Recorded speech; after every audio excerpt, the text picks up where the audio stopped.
Charging at the Supercharger is really easy. Just open the charge port and take the plug and push it in.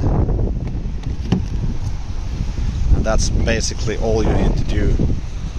So charging started automatically after plugging in the cable, and here we can see that I need 11 minutes of charging to continue the trip. And when I'm done, I just press on stop charging and take the cable out and put it in the Tesla charging stall back.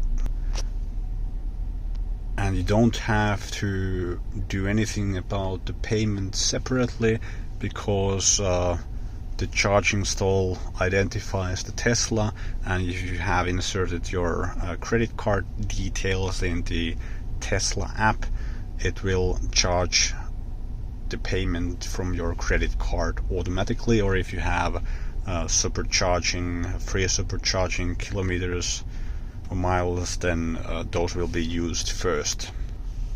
If this video was helpful, please give it a thumbs up. Thanks for watching.